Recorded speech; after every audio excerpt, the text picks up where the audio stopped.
Assalamualaikum warahmatullahi wabarakatuh.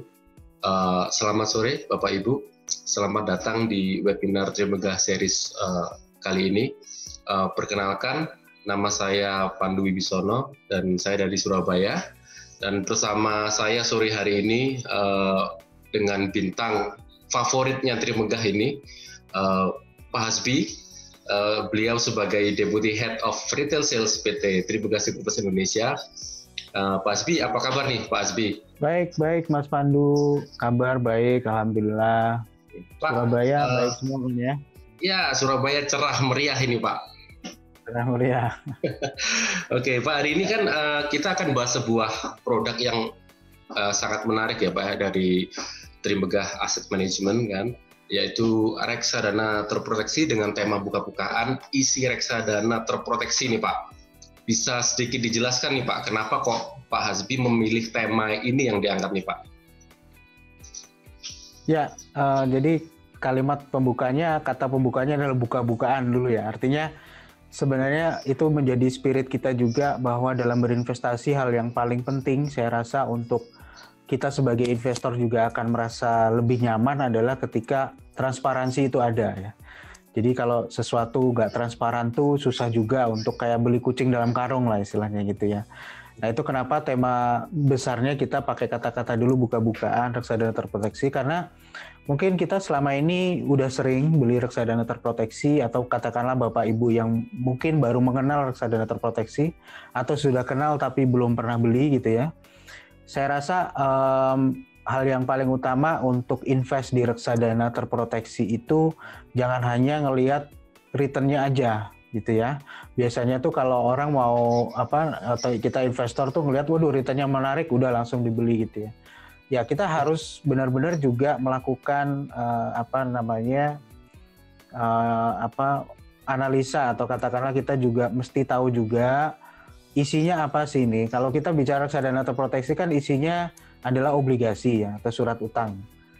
Nah, surat utang yang jadi isi dari portofolio ini apa? Nah, itu yang penting kita ketahui. Perusahaannya bagaimana? Perusahaannya bagus atau tidak? Bisnis modelnya sehat atau enggak gitu kan. Secara financial, secara keuangan itu bagaimana? Nah, itu kita perlu sebagai investor untuk tahu. Nah makanya kenapa di sore ini kebetulan juga Trimegah Asset Management dalam waktu dekat nanti akan meluncurkan satu produk reksadana terproteksi baru ya, namanya Trimegah Terproteksi 21 nanti di tanggal 10 November ya indikasinya. Jadi masih 1 bulan lebih, masih ada waktu. Dan kebetulan isinya adalah surat utang atau obligasi PT Lautan Luas Tbk. Nah, saya rasa Bapak Ibu di sini ada yang mungkin sudah kenal perusahaan ini, tapi juga ada yang mungkin tidak kenal atau belum mengenal dari perusahaan ini gitu. Makanya nanti dari fund manajernya langsung Pak Yuda akan langsung menjelaskan ya secara detail ya, secara buka-bukaan. Ini perusahaan apa sih sebenarnya gitu kan ya. Terus bisnisnya selama ini apa? Dan yang paling penting adalah kita juga nanti akan mendapatkan penjelasan Trimegah Asset Management kenapa kok memilih perusahaan ini atau obligasi ini sebagai underlying. Hal-hal apa yang membuat Trimegah Asset Management itu yakin bahwa obligasi ini itu secure, aman untuk kita berinvestasi. Itu yang paling utama. Dan kita juga pengen tahu dalam memilih suatu obligasi sebagai aset dasar reksadana terproteksi itu yang dilihat apanya sih gitu ya. Kan kita juga investor pengen tahu gitu. Dibilang bagus itu apanya sih yang dilihat gitu kan ya.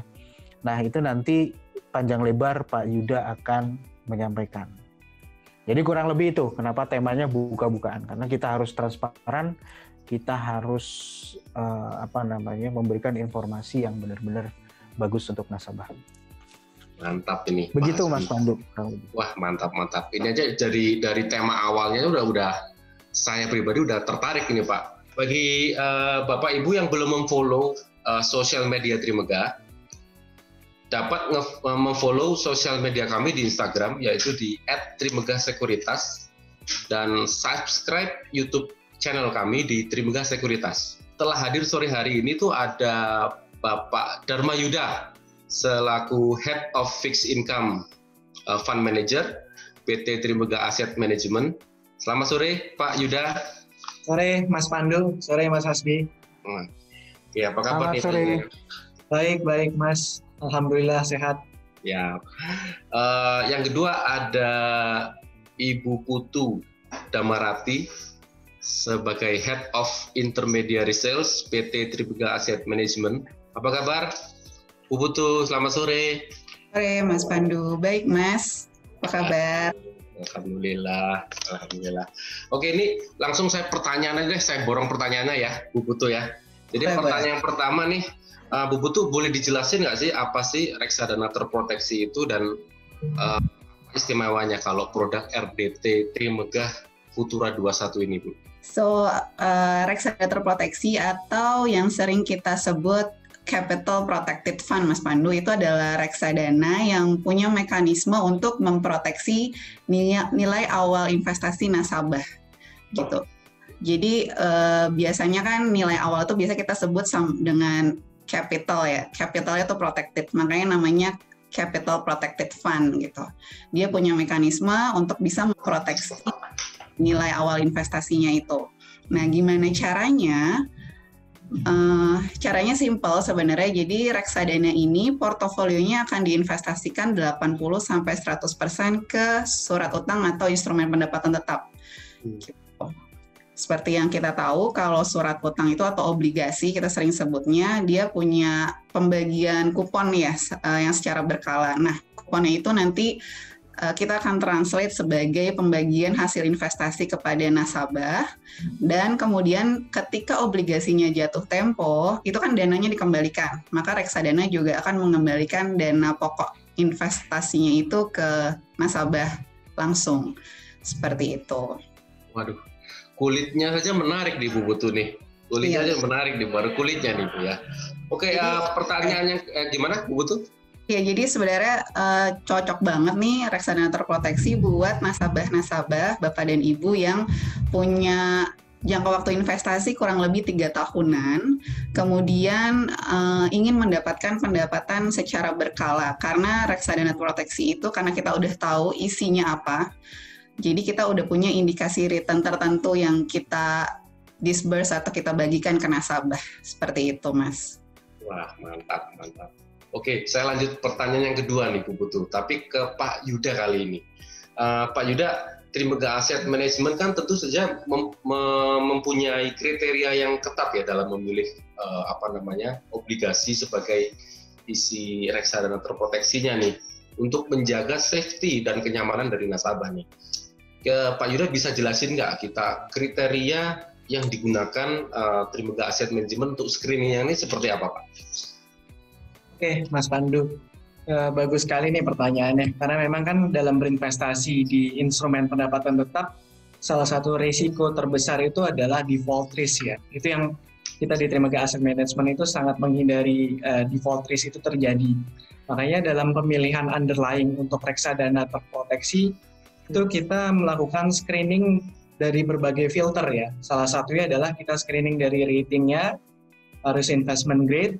Kedua, kita melakukan analisa secara kuantitatif maupun kualitatif. Kuantitatif itu kita lihat analisa rasio keuangannya, terus juga kita lihat bisnis modelnya, apakah perusahaannya relatif bisnisnya stabil atau volatile terhadap kondisi ekonomi, seperti itu.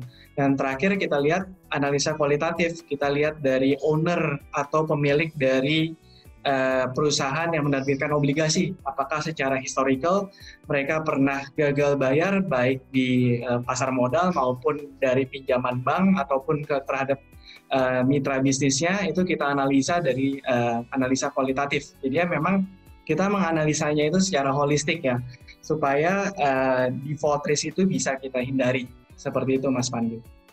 Wah, secara holistik ya Pak ya, berarti Pak ya? Iya, betul. Ya, oke. Baik Pak. Dan kita juga bisa melihat Trimegah Asset Management ini punya track record yang cukup baik ya. Saya bilang sangat baik dalam pengelolaan reksadana terproteksi. So far pemilihan dari obligasinya juga terkenal sangat prudent. Saya kira kalau kita udah bicara Trimegah Asset Management. Tapi dari tadi mungkin yang mungkin saya juga penasaran, malah produknya mungkin bisa dijelaskan dulu nih sebelum kita panjang lebar ke ini nih Mas Pandu, ke pemaparan lautan luasnya. Bu Putu udah mungkin bisa jelaskan tuh produknya. Aku mau coba kasih info ke Bapak dan Ibu mengenai reksadana yang tadi disebutkan oleh Mas Hasbi dan Mas Pandu juga, yaitu reksadana terproteksi Futura 21. Jadi kita ada rencana untuk meluncurkan produk reksadana terproteksi yang baru, namanya Futura 21. Bapak dan Ibu bisa membeli reksadana ini, minimum pembeliannya 10 juta rupiah, sangat terjangkau. Adapun isi dari reksadana ini tadi udah sempat disebut-sebut dan juga jadi judul utama kita adalah obligasi berkelanjutan 3 lautan luas tahap 1 tahun 2020 seri A. Dia punya rating single A- yang dirating oleh Pevindo. Kuotanya terbatas, masa penawarannya pun terbatas dari 8 Oktober sampai 6 November karena kita rencananya akan launching di 10 November 2020. Adapun jangka waktu investasi atau jatuh temponya itu sekitar 3 tahun dari tanggal emisi. Dan yang paling menarik nih Mas Pandu dan Mas Hasbi, reksadana terproteksi ini menawarkan indikasi imbal hasil sebesar 5,25% per annum net. Jadi udah nggak dipotong pajak. Which is kalau misalnya kita bandingkan dengan dengan suku bunga yang lagi rendah-rendahnya saat ini tentunya sangat menarik untuk jadi pilihan investasi Bapak dan Ibu. Seperti itu. 8,25% net ya, Bu? Iya, betul Mas Hasbi. Luar biasa sih itu. Di kondisi yang seperti ini ya, seperti jadinya yang perlu kita garis bawahi gitu. Tapi kan tadi sesuai spirit kita di awal, jangan lihat returnnya doang, ini returnnya udah pasti menarik banget, dan kita sebagai investor harus juga tahu bagaimana perusahaannya itu sendiri. Tapi ngelihat minimum pembeliannya cukup terjangkau ya, kita ngelihat 10 juta ya. Sangat terjangkau Mas Hasbi. Sangat terjangkau. Jadi benar tadi kata Mas Hasbi, kita nggak boleh kayak kita kalau investasi harus tahu kan kita investasi di mana gitu, investasi di barang apa. Jadi di sini udah hadir Pak Yuda juga buat menjelaskan kenapa Trimegah Aset nih memilih lautan luas ini sebagai isi dari reksadana terproteksi kita. Seperti itu. Ya, betul. Wah, ini produknya dengan rate 8,25% per annum ini nggak ada lawannya nih kayaknya Bu Putu ya. Pak Yuda, Bu Putu, saya rasa audiens sudah nggak sabar lagi nih mendengarkan penjelasan atau buka-bukaan dari Pak Yuda tentang obligasi lautan luas yang jadi isi dari RDT Futura 21 ini. Oke, thank you Mas Pandu. Selamat sore teman-teman semuanya, Bapak Ibu sekalian. Tadi mungkin kita sebelum mulai Mas Pandu sempat bahas mengenai gimana kita screening dari underlying untuk reksadana terproteksi ya. Di Trimegah Asset Management itu kita ada namanya Bond Universe. Jadinya kita memilih kriteria bond-bond mana yang layak untuk masuk universe kita. Itu yang pertama, kita melakukan filter yang pertama, minimum rating itu single A. Tetapi apakah rating di bawah single A yang lebih rendah dari single A itu bisa masuk? Bisa, kalau kita suka bisnis modelnya dan kita lihat secara fundamental cukup solid. Dan juga apakah ada pertanyaan, apakah kalau ratingnya lebih tinggi dari single A, misalnya double A plus atau triple A, kita selalu masukkan ke dalam bond universe kita? Belum tentu, karena memang kita ada filter berikutnya yang kita lihat bagaimana suatu perusahaan itu mampu membayar kewajibannya di masa depan. Yang kedua adalah kita melakukan filter kedua itu kita melakukan analisa secara kuantitatif dan kualitatif. Analisa kuantitatif itu kita analisa bisnis modelnya, apakah dari segi bisnis mereka itu bisnisnya cukup recurring atau cukup fluktuatif. Dan kalau bisnisnya fluktuatif, kenapa itu bisa fluktuatif? Dan kita lihat secara financial ratio. Biasanya kita lihat analisa EBITDA coverage, debt to equity ratio, apakah perusahaan ini termasuk perusahaan yang highly leverage atau tidak. Kedua, kita juga analisa dari owner atau grup yang membackup dari emiten tersebut. Kalau kita lihat bahwa emiten tersebut di backup oleh grup yang besar ataupun karakteristik dari ownernya itu cukup bagus, tidak ada pernah ada historical default, itu salah satu poin plus. Dan yang nggak kalah penting adalah support dari financing, yaitu dari perbankan, apakah company tersebut memiliki akses untuk melakukan financing dengan mudah atau tidak, itu salah satu poin yang kita nilai. Yang ketiga adalah kita lihat karakteristik dari bond tersebut, apakah bond tersebut coupon payment-nya setiap 3 bulan sekali atau 6 bulan sekali, terus apakah ada callable bonds atau tidak, itu kita assess. Karena terutama untuk reksadana terproteksi ya kita menghindari kalau ada callable bonds, karena itu bisa sebelum jatuh tempo obligasi tersebut di call dan itu kita harus bubarkan reksadananya. Yang terakhir adalah mungkin ini nggak terlalu relevan ya untuk reksadana terproteksi, itu likuiditas di secondary market. Itu biasanya untuk underlying open end fund kita. Jadinya kalau reksadana terproteksi itu kan by nature itu kita beli dan di hold sampai maturity. Next slide. Nah, semua itu kita tuliskan di dalam sebuah memo yang kita namakan Risk Evaluation Memo atau REM kita singkat. Itu untuk menjustify apakah suatu emiten itu bisa masuk ke universe kita atau keluar dari universe kita. Jadi kita buat secara tertulis untuk sebagai landasan kita dalam berinvestasi. Next slide. Nah, ini mungkin yang tadi sudah saya sampaikan, jadinya yang di dalam Risk Evaluation Memo itu poin-poinnya adalah seperti yang tadi saya sudah sampaikan, itu kita monitor setiap bulanan, setiap 3 bulanan, apakah emiten tersebut ada perubahan yang signifikan yang bisa mengganggu kewajiban mereka untuk membayar bunga ataupun membayar prinsipal di masa depan. Kalau itu kita melihat bahwa itu bisa terjadi, kita bisa melakukan penulisan evaluasi memo ini untuk mengeluarkan dari universe kita. Jadinya ini basically yang kita tuliskan di memo yang kita buat untuk bisa suatu obligasi itu masuk ke universe kita atau tidak. Oke, next slide. Mungkin kita Pak Yuda, sebelum mungkin dilanjutkan, saya sedikit mengkonfirmasi juga. Jadi sebenarnya kalau dari tadi yang dijelaskan Pak Yuda tentang bagaimana men-screening sebuah bonds gitu ya, sebuah obligasi gitu, itu prinsipnya tuh nggak beda jauh sama kita kayak mau minjemin duit ke orang ya, atau ada orang mau pinjam duit ke kita gitu ya. Jadi kita lihat juga kredibilitasnya gimana nih, pernah kalau pinjam uang dibalikin nggak gitu kan, track record itu yang dilihat. Terus yang kedua juga tadi ada yang istilah highly leverage, ini mungkin adalah utangnya udah kebanyakan belum gitu kan. Ya, perusahaan sebagus apapun kalau utangnya hitungannya udah kebanyakan banget juga risikonya tinggi gitu ya Pak ya. Benar. Di situ. Sama tadi ada cerita-cerita tentang bagaimana Bapak melihat juga selain leverage-nya juga dari sisi kemampuan bayarnya dia gitu. Ya, jadi bisa nggak nutupin mungkin utangnya banyak secara absolut gitu ya, tapi rasionya sebenarnya masih sehat gitu ya. Nanti yang akan mungkin dijelaskan lebih lanjut gitu. Betul. Ya. Mungkin sedikit menambahkan Mas Hasbi, itu analogi yang tepat yang tadi Mas Hasbi bilang bahwa itu seperti kita meminjamkan uang ke orang gitu kan.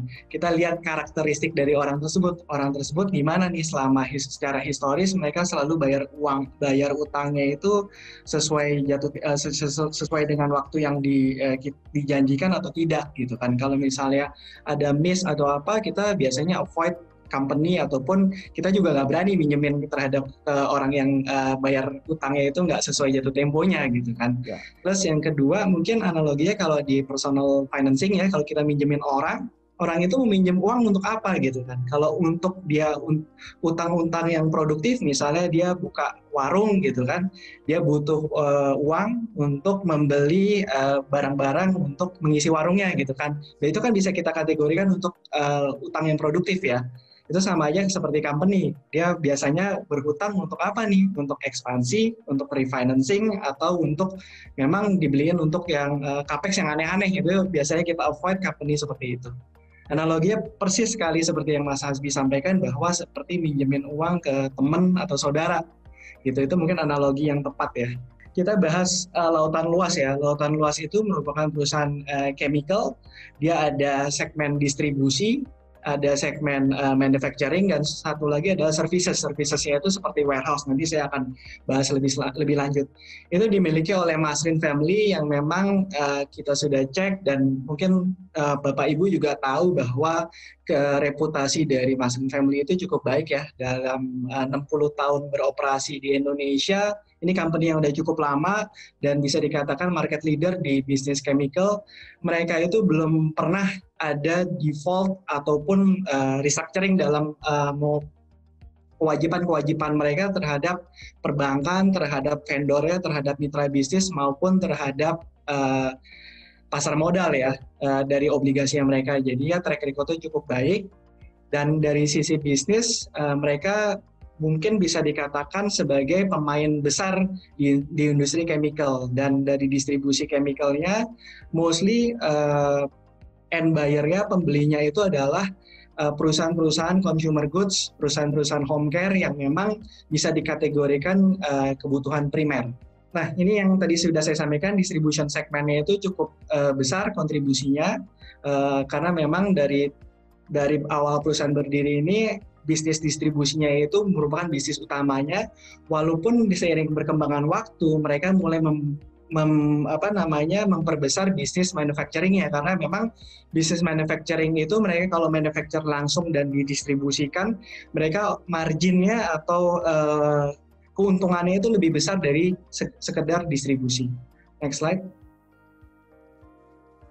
Nah, ini breakdown dari manufacturing segmennya, mostly itu juga di F&B, chemical, plastik, agriculture, itu semua produk-produk turunannya itu adalah produk-produk kebutuhan primer ya, yang mungkin kalau kita bisa bahas itu salah satunya adalah seperti creamer, non-dairy creamer, ataupun untuk gula sintetis, maupun untuk pakan ternak. Itu jadinya mereka hasil produk turunannya itu merupakan barang-barang kebutuhan primer. Dan ini kita bisa lihat di kondisi COVID seperti saat ini yang bisa dikatakan unprecedented, bahwa bisnis dari lautan luas ini kena impact tetapi tidak besar, karena memang bisnis-bisnis dan distribusi turunannya itu adalah barang-barang kebutuhan primer. Next slide. Nah, ini dari sisi service segmennya itu masih relatif kecil, sekitar 8%. Jadi mereka memperbesar supply chain bisnisnya dari bisnis distribusi dan juga bisnis warehousing. Dan ini ke depannya juga sangat berkembang ya, terutama dengan perkembangan online di Indonesia. Dan kita ketahui bahwa Indonesia itu negara kepulauan, bisnis dari logistik itu kita melihat ke depannya itu akan berkembang secara cukup pesat. Next slide. Nah, ini yang tadi sudah saya sampaikan sekilas, kalau breakdown dari end buyer-nya atau customer dari lautan luas itu mostly adalah industri makanan dan minuman, yang memang bisa dikatakan ini industri yang cukup kuat, terutama di kondisi-kondisi sulit seperti saat ini, karena memang maupun kondisi sulit saat ini kan pasti manusia itu butuh membeli kebutuhan primer seperti makanan dan minuman. Jadinya bisa kita lihat di tahun 2020 ini, walaupun kondisi COVID, secara bisnis lautan luas itu tidak terlalu kena impact yang terlalu besar. Next slide.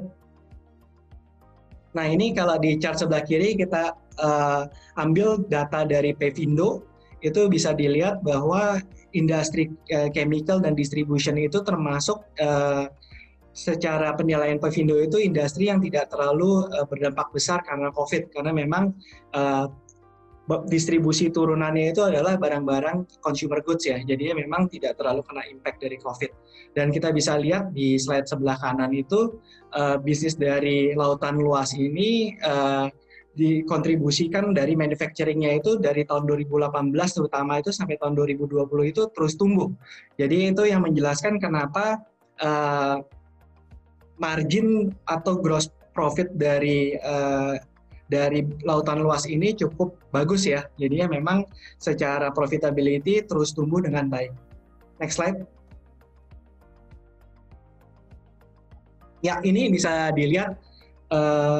Sorry sebentar, ini saya ada. Oke.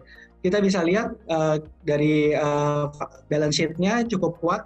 Di tahun ini lautan luas itu menahan capex dan memang bisa dikategorikan itu capex besarnya itu atau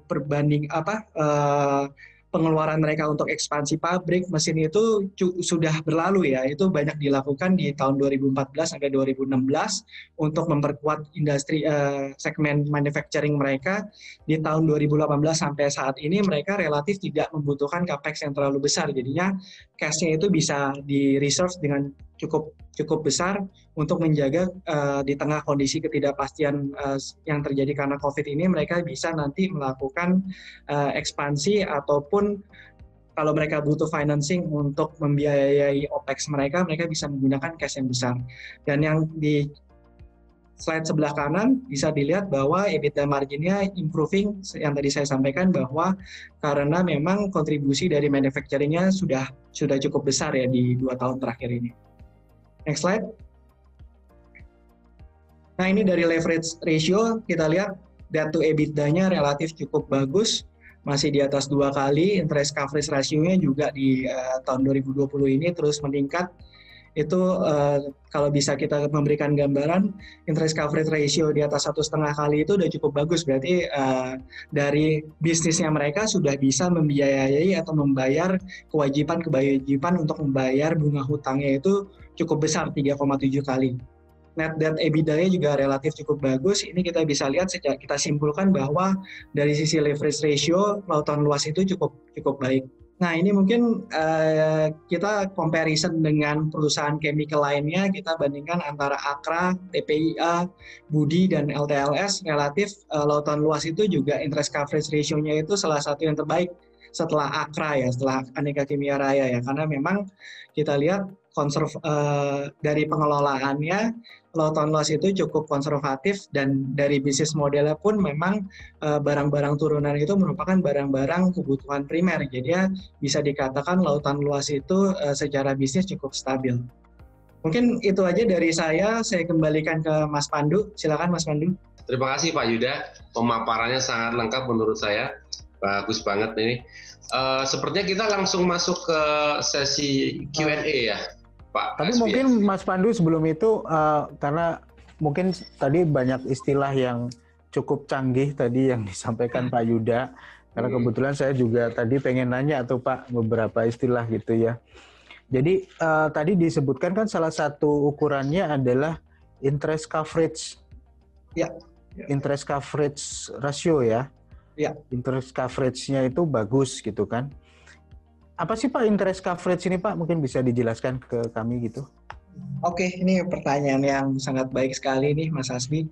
Jadi interest coverage ratio itu adalah membandingkan seberapa besar kewajiban suatu company itu untuk membayar bunga dari hutang-hutangnya dibandingkan dengan laba bersih sebelum dikurangin depresiasi, tax, dan amortisasi.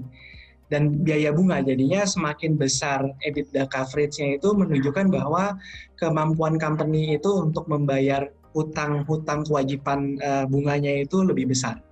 Gitu. Jadinya semakin besar EBITDA coverage-nya itu semakin baik bagi suatu company. Seperti itu Mas Hasbi. Jadi kalau di laporan laba rugi itu kita ngelihat kan dari pendapatan dikurangi dengan biaya-biaya produksi dan segala macam, itu jadi laba operasional ya Pak ya? Betul. Nah, laba operasional inilah yang jadi perhatian kan? Betul. Karena itu adalah uang yang tersedia nantinya untuk membayar bunga dari hutangnya itu sendiri kan. Nah, interest coverage itu adalah membandingkan berapa laba operasional ini dibandingkan dengan kewajiban-kewajiban dia ya, bunga-bunga itu tadi Pak ya. Seperti itu Mas Hasbi. Ya, jadi semakin tinggi interest coverage-nya itu semakin bagus, tapi kalau tadi ukurannya di atas 1,5 kali itu sudah cukup sehat ya Pak ya? Betul, bisa dikatakan seperti itu Mas Hasbi. Dan lautan luas tadi hampir 3 ya, 2,7. 3,77 Mas Hasbi. 3,77 ya bahkan ya. Berarti kan 3,77. Sudah lebih kali hampir ya 2 kali lipat lebih ya. Betul, sudah hampir 2 kali lipat lebih, dan secara historical dari tahun 2015 sampai 2020 juga relatif lautan luas itu menjaga interest coverage ratio-nya itu di atas 2,5 kali ya. Jadinya memang bisnisnya cukup stable, jadi EBITDA-nya itu lumayan stabil ya Mas ya. Ya. Dan tadi saya tertarik juga ternyata cash-nya itu posisinya terus naik ya Pak ya. Betul. Ya, artinya ini untuk kita bondholders, bagi kita yang megang obligasi ini bagus dong mestinya ya, karena perusahaan kan secara keuangan punya banyak duit lah istilahnya gitu ya. Benar, benar. Terutama di kondisi yang lagi berat seperti saat ini ya. Jadi kan kalau ada istilah cash is king, kalau kondisi lagi krisis ya. Ini kan bisa kita katakan COVID-19 ini sebuah krisis yang kita mungkin belum tahu nih ujungnya kapan gitu, walaupun sudah ada development dari vaksin yang kelihatannya akan didistribusikan di awal 2021. Jadinya justru company-company yang bisa kontrol pengeluarannya mereka, baik OPEX ataupun CAPEX-nya, dan dia memperbesar cash portion-nya itu terutama bagi fund manager atau bondholder itu kita lebih nyaman ya, karena sewaktu-waktu mereka butuh untuk refinancing hutangnya, mereka bisa gunakan cash-nya instead of hanya minjem dari bank ataupun issue dari obligasi. Seperti itu, Mas. Oke. Satu pertanyaan lagi sebelum Mas Pandu. Mas Pandu udah nggak sabaran nih. Saya juga ngelihat Bapak Ibu Q&A-nya pertanyaan dari audiens juga udah cukup banyak. Hampir berapa 20 pertanyaan udah ngantri Pak di sini. Tapi saya ada satu lagi yang saya penasaran juga. Satu adalah, kalau kita bicara lautan luas ini, kalau saya mungkin orang awam melihatnya gini Pak. Kalau dia sebuah perusahaan yang memang sudah established gitu kan ya. Saya mau kasih utang ke dia gitu. Saya juga pengen tahu, biasanya kan yang ngakuin analisa kredit secara sangat mendalam itu kan dari perbankan, Pak ya? Ya, betul. Nah, jadi saya biasanya tuh nanya gitu, ini perusahaan ini dapat kredit facility dari bank mana aja gitu kan? Ya. Nah, lautan luas ini gimana Pak ceritanya kredit facility dari banknya sendiri Pak? Ya, itu salah satu faktor pertimbangan yang sangat penting ya di kita Trimegah Asset Management dalam screening suatu emiten. Salah satunya bagaimana suatu company itu memiliki akses ke perbankan ya. Untuk lautan luas sendiri ini mungkin beberapa saya sebutkan, mereka punya akses ke beberapa bank besar seperti BCA, BNI, dan juga ada beberapa bank asing ya. Jadi secara total facility ada banyak yang belum ditarik. Jadi ada komitmen dari beberapa bank untuk memberikan fasilitas pinjaman, tetapi di kondisi COVID ini lautan luas belum tarik. Jadinya itu salah satu poin penting lagi Mas, selain cash yang besar, undrawn facility-nya itu masih cukup besar, dan yang mau memberikan pinjaman ke lautan luas itu juga bank-bank yang terkenal cukup konservatif ya dalam memberikan pinjaman, dan itu salah satu poin plus yang kita lihat dalam pemilihan underlying reksadana terproteksi. Oke, jadi kita bisa katakan nih screeningnya Mas Pandu nggak hanya dari Trimegah Asset doang kita lihatnya ya, dari bank-bank itu juga bisa kita lihat, ini bank juga udah ngelakuin screening, makanya bisa kasih credit facility juga gitu. Ya. Itu poin plusnya saya rasa. Ya, betul. Silakan Mas Pandu. Betul. Jadi salah satu yang tadi boleh saya simpulkan sedikit, berarti ada company yang cash-nya yang berlimpah dengan nilai EBITDA yang semakin tinggi itu sebagai bondholders itu kita seharusnya ngerasa aman gitu ya, kurang lebihnya gitu ya Pak Yuda ya. Kurang lebih begitu Mas. Mantap nih. Oke deh, ini saya coba masuk ke Q&A ini Pak Yuda. Kayaknya udah banyak yang ngantri question ini. Jadi yang pertama nih Pak, indikasi return 8,25 itu saat ini tuh tinggi nggak sih Pak? Oke. Untuk kondisi market saat ini bisa dikatakan ini return yang cukup menarik ya, karena kita memang kenapa kita bisa dapat obligasi yang memberikan kupon payment yang cukup tinggi, karena kita belinya itu sudah beberapa bulan yang lalu, dan di tengah penurunan tren suku bunga yang menurun baik di global maupun di Indonesia, saya rasa dengan memberikan imbal hasil 8,25 itu sangat menarik, karena kalau tadi Mbak Putu sudah sampaikan, kalau di gross up ke deposito itu mungkin kurang lebih sekitar 10,3%, 10,5%. Sedangkan average time deposit di bank buku 3, buku 4 itu sekarang kurang lebih 5,5% gross. Gitu. Jadi kalau di netnya itu sekitar 4%-an lah, kurang lebih 4 sampai 4,2. Dan satu lagi kelebihan dari reksadana terproteksi ini adalah imbal hasilnya itu sudah di-lock sampai kurang lebih 3 tahun ke depan. Jadi kalau kita membaca tren suku bunga ini kan kelihatannya nggak hanya berhenti di tahun 2020 aja nih. Sampai tahun 2021 bahkan 2022 beberapa analis, beberapa ekonom itu memforecast bahwa suku bunga rendah itu masih akan berlangsung, karena itu salah satu operasi moneter yang dilakukan oleh bank sentral di seluruh dunia untuk menstimulir ekonomi mereka yang kena impact karena COVID-19 ini. Jadi ya saya rasa ini sangat menarik sih untuk berinvestasi ya di imbal hasil 8,25% dengan risiko yang relatif cukup rendah kalau bisa saya sampaikan. Ya. Berarti kurang lebih ada spread sekitar 4% ya Pak ya kalau dibandingkan dengan deposito atau bank ya Pak ya? Betul. Jadinya spreadnya cukup tebal dan satu lagi lock return-nya itu di lock Mas.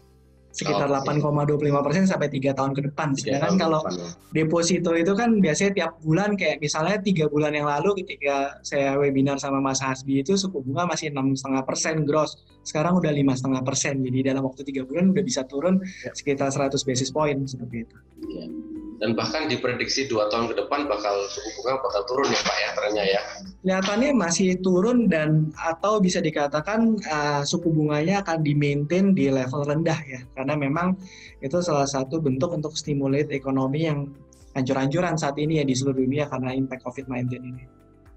Oke Pak, yang kedua nih Pak, bagaimana sih Pak cara pemesanan produk ini Pak? Berapa sih minimal pembeliannya? Mungkin Bu Putu kali ya?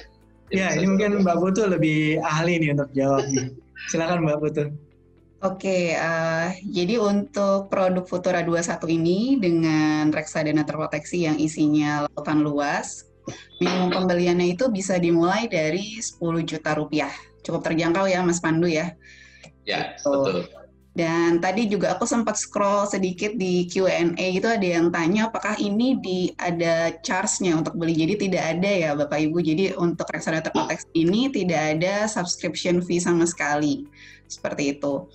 Dan untuk yang mau pesan itu bisa langsung kontak teman-teman sales di Trimegah Sekuritas. Udah pada siap nih buat catat pesanan Bapak sama Ibu. Gitu bisa ke cabang, bisa juga mungkin Bapak Ibu yang belum menjadi nasabah Trimegah bisa buka rekening dulu, nanti bisa kontak ke CS kita, atau nanti ada link yang di akhir acara nanti kita akan tunjukkan link untuk bisa memasukkan pemesanan dari situ. Nanti kita akan segera tindak lanjuti.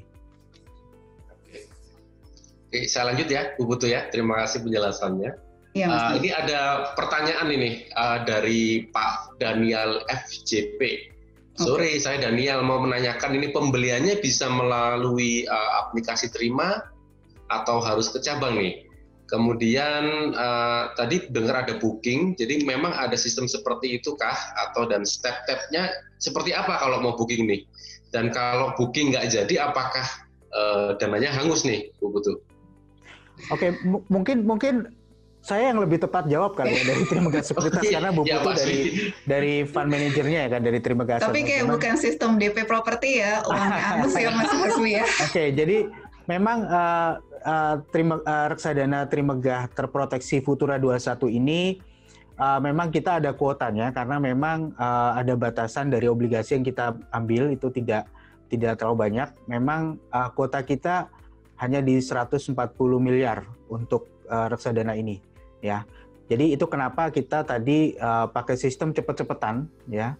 Bapak Ibu bisa kalau sudah jadi nasabah, ada salesnya segera bisa pesan ke salesnya, dan nanti salesnya akan mengkonfirmasi langsung apakah Bapak Ibu bisa dapat atau enggak, gitu. Jadi kita first come first serve sih sistemnya. Termasuk juga nanti yang ngisi di link yang kita akan kasih di akhir acara. Itu juga kita akan urutkan based on prioritas yang masuk dan kita akan konfirmasikan ke Bapak Ibu segera mungkin apakah kuotanya bisa dapat atau enggak gitu ya. Jadi cepat-cepatan di situ.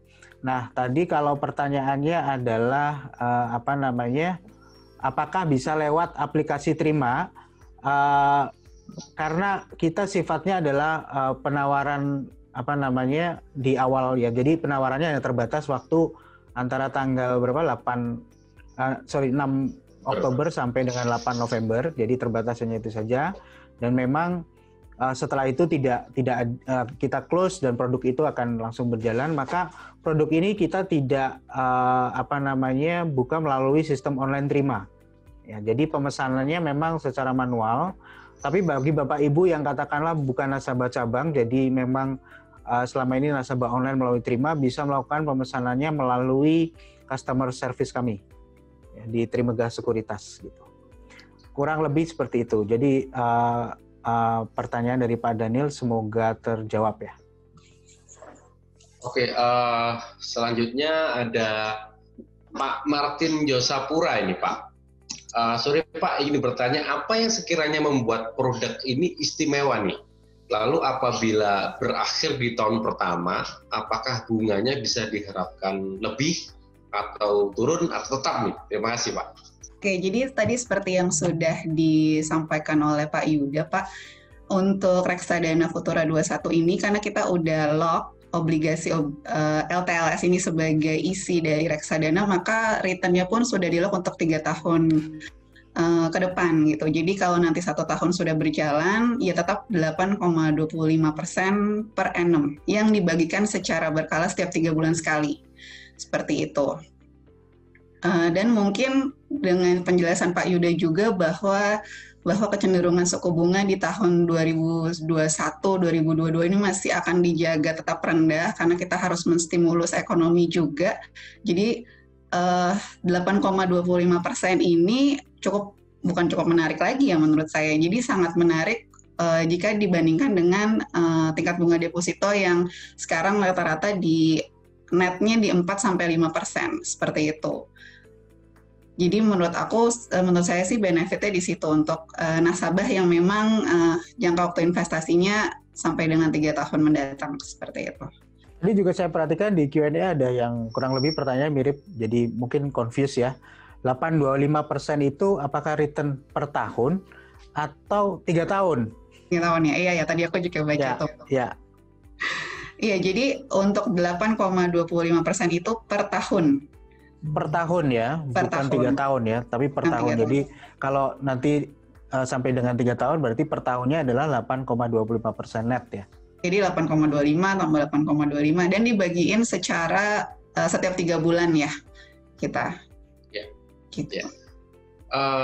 Pak Yuda, ini Pak ada pertanyaan menarik nih Pak dari Pak Setio Mulyanto nih Pak. LTS, sudah 30 pertanyaan Mas Pandu, 30 pertanyaan. Udah banyak.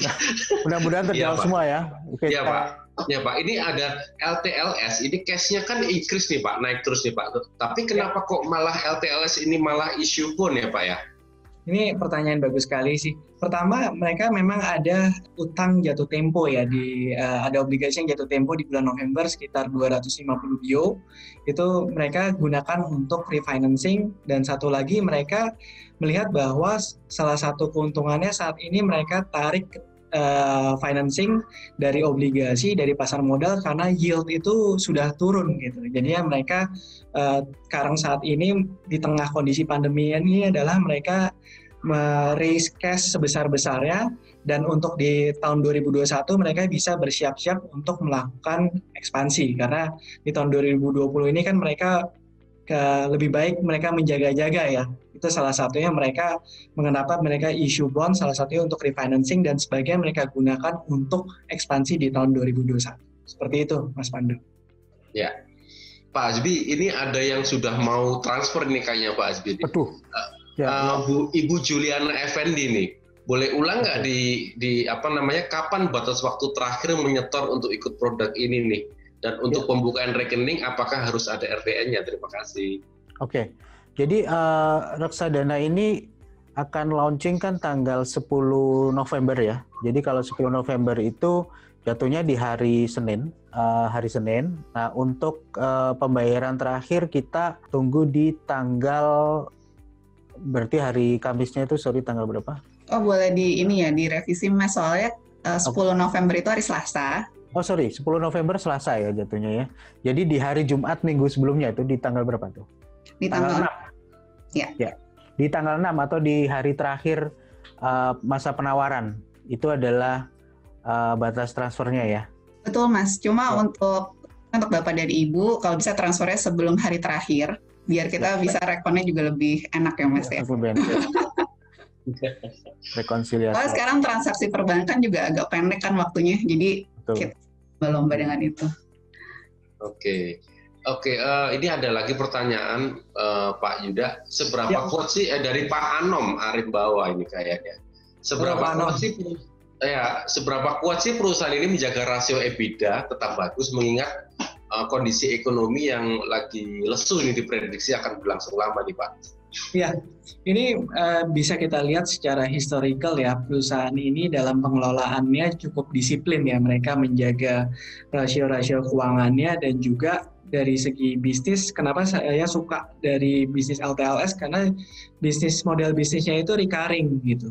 Dan di tengah kondisi yang lesu saat ini pun mereka secara pengelolaan manajemen itu sangat taktis ya, mereka mulai melakukan beberapa inisiatif-inisiatif, salah satunya mereka capex-nya di stop dulu untuk yang beberapa mungkin yang mereka plan-plan ekspansi di stop dulu, cash ratio diperbesar karena kan memang pandemi ini ujungnya itu belum terlalu jelas ya kita sampai kapan gitu. Kedua adalah mereka melakukan penagihan untuk account receivable yang belum tertarik, jadinya mereka berusaha untuk lebih cepat tarik tuh account receivable yang belum ditarik gitu. Mereka berusaha mengkonversi itu ke cash secepat mungkin. Dan yang terakhir kalau saya lihat ya, karena memang ini industri chemical yang basic dan produk-produk turunannya itu adalah produk-produk consumer goods, ini relatif terjaga ya demand-nya. Karena memang di tengah kondisi yang melemah ini kan kita bisa lihat produk-produk consumer goods itu tetap laku dibeli karena memang ya manusia itu walaupun kondisi sulit itu kan yang penting bisa konsumsi, sama satu lagi ya untuk di rumah ya home care segala macam itu tetap dibeli gitu. Mungkin kalau outputnya itu atau produk turunannya itu barang-barang mewah yang mereka bisa tunda untuk pembeliannya karena kondisi lagi slowing, itu mungkin kita hindari. Tapi karena memang produk turunan ini dari lautan luas itu adalah basic chemical yang produk turunannya itu adalah barang-barang primer, ini bisa dikatakan tidak terlalu terimpact COVID secara besar seperti itu. Dan kalau kita lihat kan dari tahun 2014 sampai 2016 mereka ekspansi besar-besaran untuk memperkuat line bisnis manufacturing-nya ya, dan sekarang mulai terlihat gitu kontribusi dari manufacturing bisnisnya itu sudah improve ke total revenue itu dari 38% di tahun 2020 itu sekitar 43%, dan itu memberikan gross margin yang lebih besar dibandingkan distribution only. Seperti itu Mas Pandu. Oke. Lalu ada pertanyaan lagi nih tentang dari Muhala Mirsa. RDT ini berarti saya sebagai investor mirip dengan obligasi atau bagaimana nih? Atau malah mirip dengan sistem peer-to-peer lending? Jadi mungkin kalau... Atau mungkin kali ya, bedanya reksadana dengan obligasinya langsung kali ya mungkin ya? Iya, mungkin lebih cocok langsung dikaitkan dengan bedanya dengan megang obligasi langsung ya Mas Pandu ya? Ya.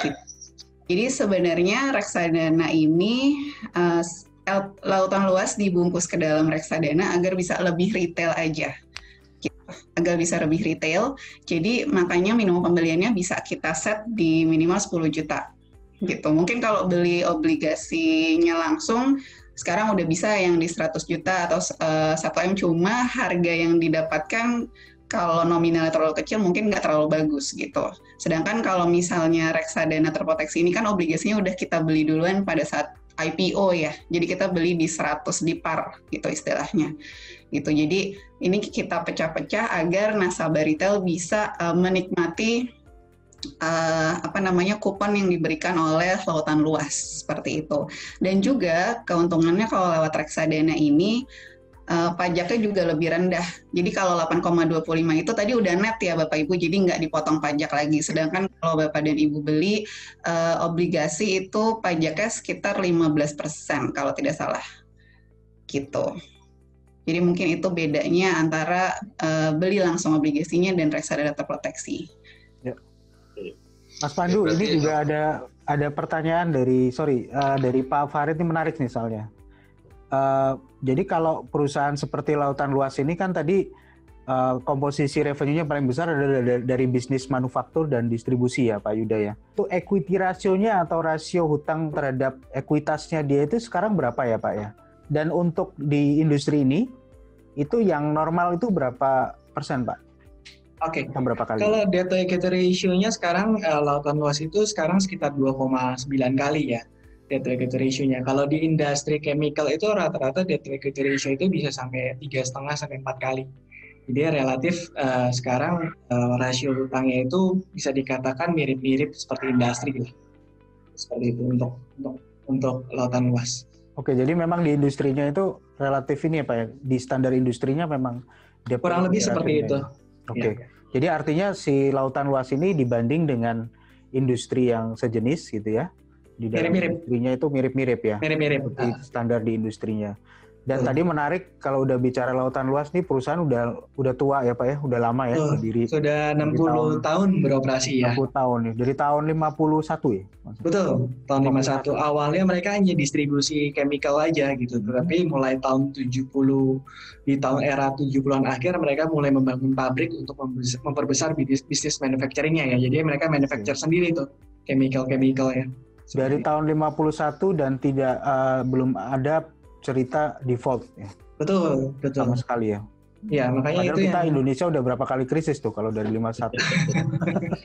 Sudah berkali-kali krisis ya. Ya, jadi memang ini ya, dalam berinvestasi khususnya di obligasi itu memang kendala yang sering terjadi terutama di Indonesia itu adalah banyak perusahaan atau owner itu bukannya nggak mampu bayar, tapi memang mereka nggak mau bayar.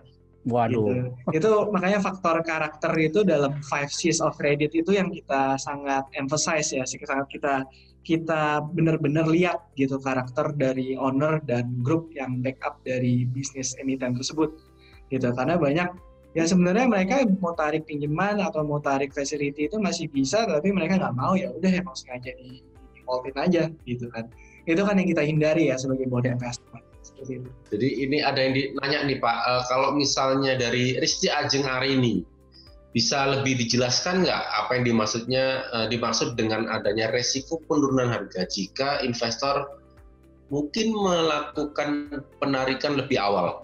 Resiko penurunan harga itu terjadi ketika obligasi tersebut atau dalam konteks ini adalah reksadana terproteksi ini di-redeem.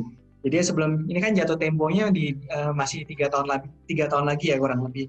Kalau tahun depan itu di-redeem dan market price dari obligasi ini harganya ketika turun, itu Mbak nasabah bisa terekspos oleh penurunan harga.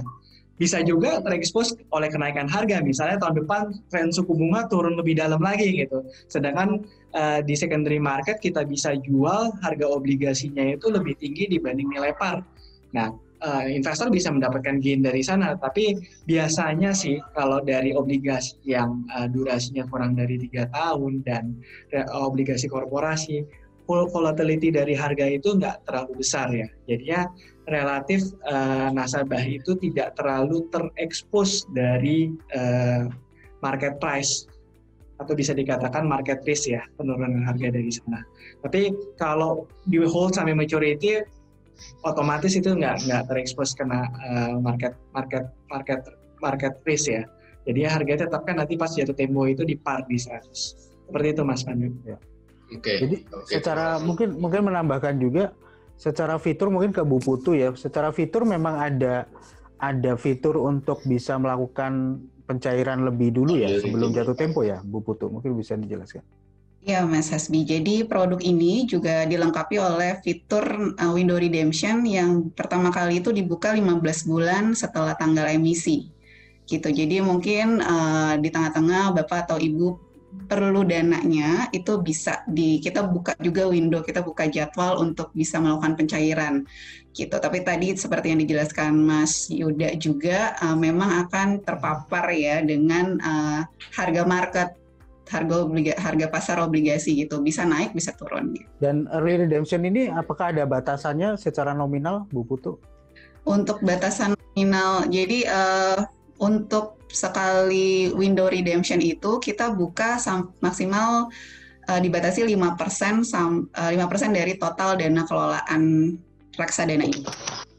Dari total dana kelolaan si reksadananya ya, bukan total dananya nasabah, tapi total dana kelolaan keseluruhan ya. Jadi ya kita memang akan buka itu cuma memang ada batasan sehingga juga ya siapa yang duluan gitu. Tapi memang kita sarankan yang namanya reksadana terproteksi kalau pengen hasilnya memang optimal, tadi kan pengen bagaimana 3 tahun, per tahunnya dapat 8,25, adalah di hold sampai dengan jatuh tempo gitu ya.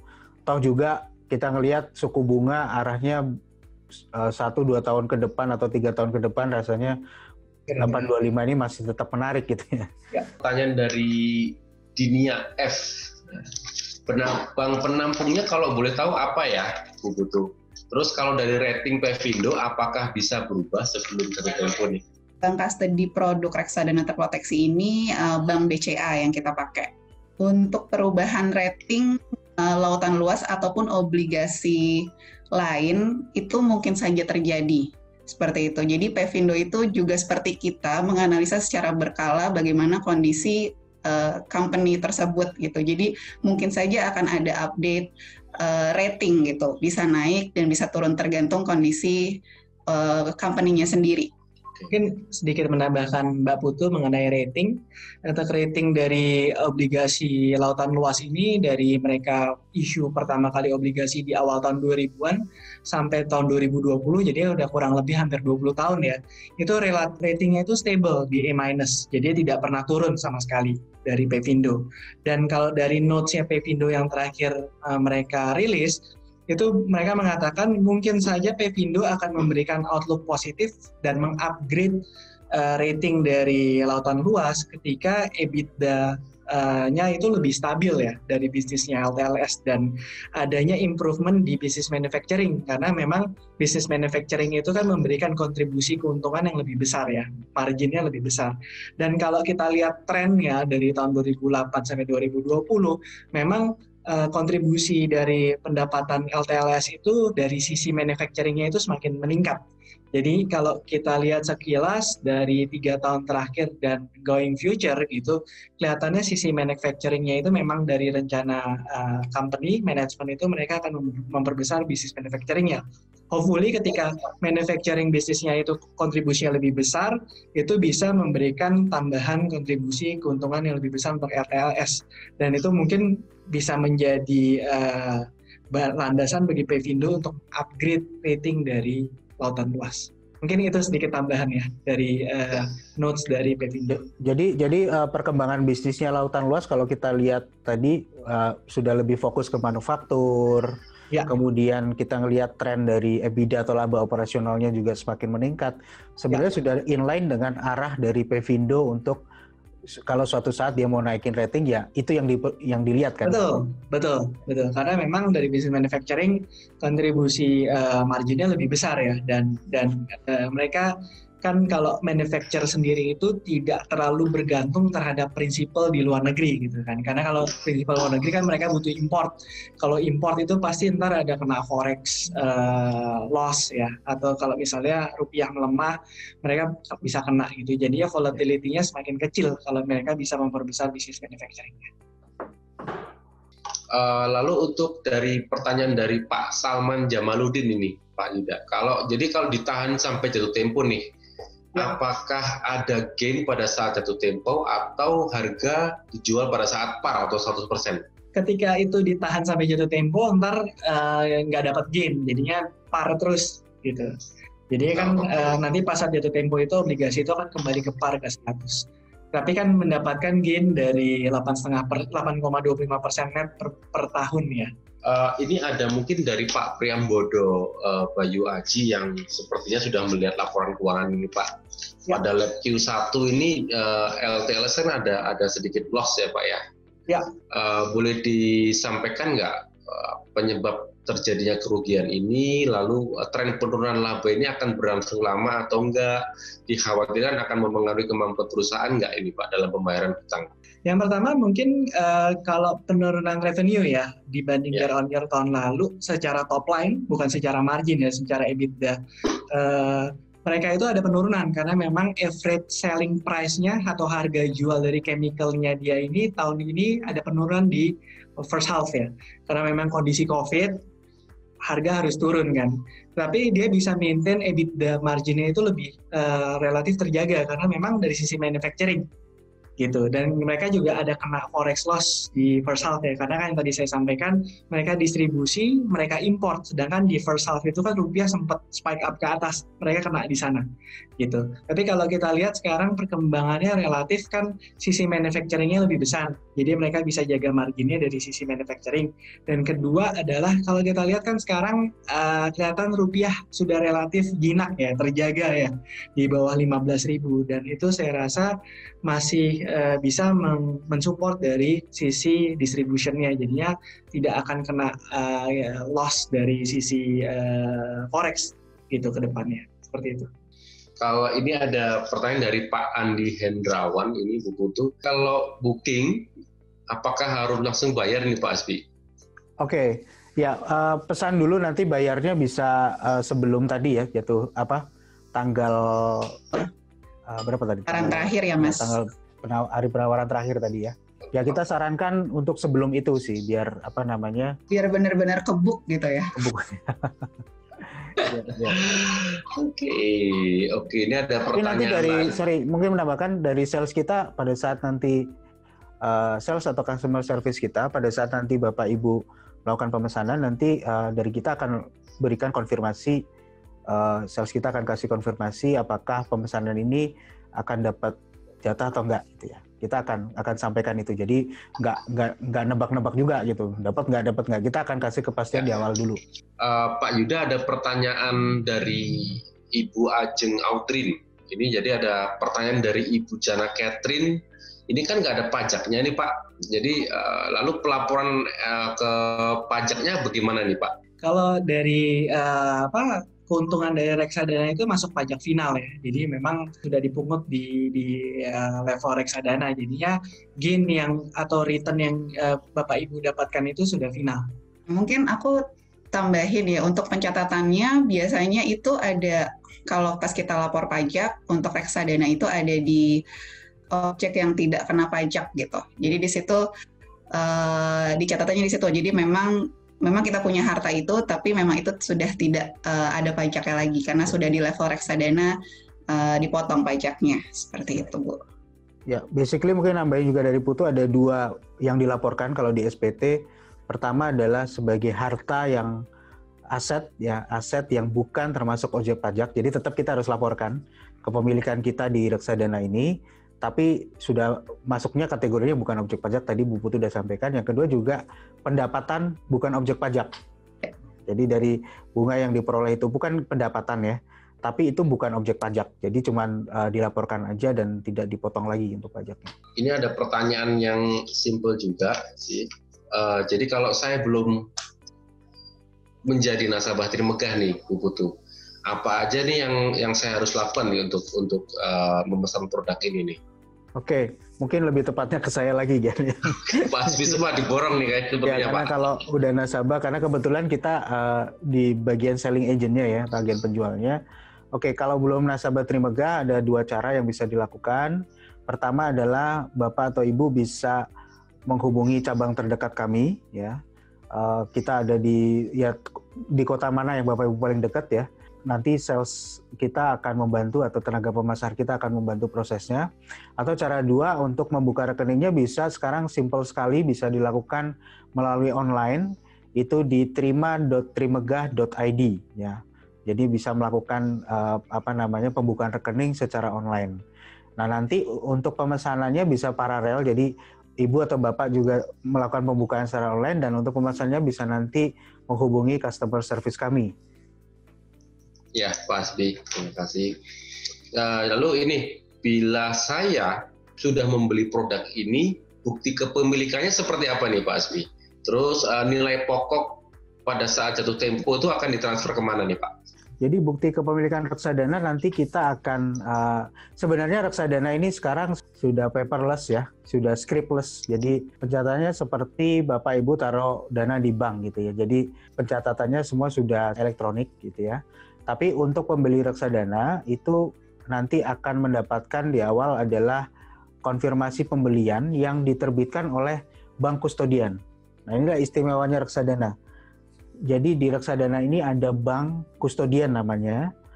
Bank kustodian itu perannya adalah sebagai pengadministrasi dan penyimpan ya dari reksadana ini. Jadi don't worry, dana Bapak Ibu itu nggak disimpan di MI-nya, bukan disimpan di Trimegah Asset Management, juga bukan disimpan di Trimegah Sekuritas, tapi disimpan di bank kustodian, yaitu bank umum yang memang menjalankan fungsi sebagai penyimpan surat-surat berharga termasuk reksadana. Nah, bank kustodian ini tidak boleh pihak yang terafiliasi dengan fund manajernya. Jadi nggak boleh terafiliasi dengan Trimegah Group dan Trimegah Asset Management. Kenapa? Karena untuk menjaga, karena fungsi dia harus independen. Nah, bank kustodian ini dalam hal ini RDT Futura 21, bank kustodiannya adalah Bank BCA. Ya, nanti Bank BCA yang akan mengirimkan konfirmasi pembelian ke email ataupun mungkin nanti lewat surat ya. Kayaknya udah via email ya, Bu Putu ya? Lewat email, Mas. Lewat email ya. Nah, itu pertama. Kemudian juga nanti di setiap bulan itu juga Bapak Ibu akan mendapatkan namanya laporan akun ya, bulanan atau monthly statement yang juga dikirimkan oleh bank kustodian. Saya rasa seperti itu. Bunganya dikirimkan ke rekening mana ya? Kalau nggak salah. Ya, PHI-nya kan tadi imbal hasilnya akan dibagikan setiap 3 bulan, itu akan ditransferkan ke rekening yang dicatatkan, rekening Bapak Ibu sekalian pribadi ya, rekening bank pribadi yang dicatatkan di kami sebagai rekening penerimanya nanti. Jadi pada saat nanti melakukan pembukaan rekening itu nanti akan ditanyakan di situ, Bapak Ibu akan mengisi ini rekening untuk redemption atau rekening untuk settlement-nya itu kemana. Seperti termasuk tadi pembayaran bunganya. Dan mungkin tambahan lagi untuk reksadana, memang secara aturan kita tidak boleh ya. Jadi di sinilah reksadana itu kenapa sangat aman menurut saya, karena rekeningnya dana itu tidak boleh ditransfer ke rekening orang lain. Jadi harus ke rekening bank pemilik reksadana itu sendiri. Jadi nggak mungkin nyasar gitu. Reksadana saya nggak mungkin nyasar ke Bu Putu gitu, ke Pak Lungga. Jadi benar-benar harus ke rekening saya pribadi. Sudah tersistem gitu ya Pak Asbi ya? Ya. Ini ada pertanyaan dari Pak Rahadian Faris Mutakin. Nah, gimana sih Pak cara membedakan reksadana terproteksi yang relatif aman di kondisi seperti ini, namun tetap menghasilkan return yang menarik? Itu yang pertama. Yang kedua adalah apa saja yang menjadi perhatian investor sebelum membeli reksadana terproteksi khususnya untuk saat ini yang LTLS ini, Pak Yuda? Yang pertama mungkin sebagai investor kita mesti lihat lebih dalam ya, bahwa membeli reksadana terproteksi itu yang menjadi aset dasarnya itu atau underlying asetnya itu obligasi apa. Makanya tadi poin dari webinar ini adalah kita membahas underlying-nya gitu. Jadi ya kita analisa company-nya itu apakah company-nya itu company yang sehat, terus juga owner-nya dari company-nya itu pernah ada historical gagal bayar atau tidak gitu. Itu karena mereka salah satu pertimbangan yang paling penting ya dalam membeli reksadana terproteksi. Jadi harus dilihat reksadana underlying asetnya itu seperti apa. Yang kedua adalah mungkin yang nggak kalah penting adalah manajer investasinya ya, karena manajer investasi di sini sangat penting perannya untuk pemilihan underlying. Apakah manajer investasinya itu Bapak Ibu harus lihat, apakah manajer investasinya itu sudah mengerjakan PR-nya, sudah menganalisa underlying-nya itu dengan baik atau tidak, gitu kan. Yang ketiga, hingga kalah penting adalah fitur-fiturnya ya. Apakah reksadana ini bisa di-redeem setelah 1 tahun? Kedua, apakah PHI-nya itu sesuai yang dijanjikan atau tidak? Karena bisa aja ada reksadana terproteksi itu yang memberikan PHI yang tidak stabil ya, tidak pasti gitu. Jadi ya, saya rasa kalau berinvestasi di reksadana terproteksi itu salah satunya adalah memprotek prinsipalnya supaya nanti pas saat maturity itu kembali ke prinsipal awal, ke par. Satu lagi adalah memprotek PHI atau bagi hasil terutama di tren penurunan suku bunga saat ini. Seperti itu Mas Pandu. Sebenarnya pertanyaannya banyak tapi kayaknya karena waktu yang tidak mengizinkan ini ya. Total ada 46 pertanyaan hari ini. 46 ya Pak ya. Betul. Ini pertanyaan terakhir dari Bapak Bagas Rudi. Bagaimana cara Trimegah atau Lautan Luas men-screening reksadana dari sistem manajemen dan rasio pembayarannya seperti apa? Mungkin masuk pertanyaannya adalah gimana kita melihat lautan luas itu bisa membayar kewajibannya dalam pembayaran kupon ya. Mungkin kalau yang saya tangkap seperti itu. Tadi sudah saya sampaikan bahwa kita lihat secara financial perusahaan dan ke depan bisnis modelnya seperti apa. Dan itu kalau dari sisi operationnya, setiap 3 bulan kan mereka akan transfer gitu kan ke rekening efek reksadana kita, dan itu nanti akan kita bagikan sesuai dengan PHI yang sudah kita janjikan. Jadi ya kita selalu memantau juga tuh perkembangan dari bisnis dari LTLS ini, dan juga nanti dari kupon payment-nya itu mereka kan akan transfer juga ke kita. Kalau misalnya mereka nggak bayar atau apapun, baru kita biasanya ntar ada teguran juga kan dari wali amanat bahwa obligasi ini tidak membayar bunganya, seperti itu. Oke. Waduh, sepertinya udah nggak kerasa nih waktu kita udah di penghujung acara nih, Pak Yuda. Terima kasih banyak buat Pak Yuda, Bu Putu, atas pemaparannya nih. Kita kembali ke tema dari diskusi hari ini. Mungkin Pak Hasbi mungkin yang akan memberikan conclusion-nya kayak seperti apa nih sore hari ini, Pak. Okay. Silakan Pak Hasbi. Thank you Mas Pandu. Sebelum saya ngasih konklusi, Bapak Ibu diinformasikan lagi bahwa kami Trimegah Sekuritas itu setiap 1 minggu sekali itu akan konsisten secara rutin akan melakukan webinar untuk reksadana ya. Informasinya nanti kita akan sampaikan di Instagram, makanya nanti segera follow Instagramnya Trimegah Sekuritas. Tema-temanya akan menarik, kita coba terus kasihkan insight yang baru. Dari webinar kita hari ini kita ambil beberapa kesimpulan. Pertama adalah thank you Pak Yuda dan Bu Putu atas informasinya. Menurut saya ini tidak hanya sekedar insight atau tidak hanya sekedar jualan atau penawaran, tapi hari ini kita banyak belajar tentang reksadana terproteksi, tidak hanya dari kulitnya saja, tapi juga bagaimana sisi rasional kita dalam memilih produk reksadana terproteksi yang bagus. Oke, dari pemaparan lautan luas tadi yang saya bisa simpulkan, pertama adalah perusahaan ini memiliki bisnis model yang sangat-sangat bagus ya. Bisnis modelnya juga mengarah ke bagaimana perusahaan ini ke depan akan memperbesar dia punya profitability dengan memperbesar porsi manufacture. Saya rasa itu adalah satu kesimpulan awal yang bisa kita dapat. Kemudian kita juga melihat dari sisi tadi posisi cash yang terus naik menunjukkan bahwa perusahaan ini saat ini tidak dalam posisi capex atau dalam posisi ekspansi untuk belanja modal besar-besaran, tidak. Perusahaan ini dalam posisi yang menurut kita sudah cukup established untuk menjalankan fungsi bisnis manufakturnya, jadi menghasilkan suatu cash flow yang stabil. Nah, ini kita perlu garis bawahi. Kenapa kita yakin? Karena cash flow-nya cukup stabil. Kemudian yang tidak kalah penting adalah credibility dari owner-nya sendiri ya. Keluarga Masrin itu salah satu punya long track record yang cukup baik, dan salah satu mungkin bisa dikatakan keluarga terkaya di Indonesia ya Pak ya, Pak Yuda saat ini. Kemudian yang berikutnya adalah paling penting lagi, dia punya lini perbankan ya. Jadi fasilitas dari perbankan yang cukup banyak. Tadi sudah disebutkan nama-nama bank besar pun ada di situ, di list itu, dan kita bisa mengatakan bahwa artinya tidak hanya Trimegah Aset yang mempunyai penilaian positif, tapi dari perbankan pun memiliki penilaian yang positif terhadap perusahaan ini.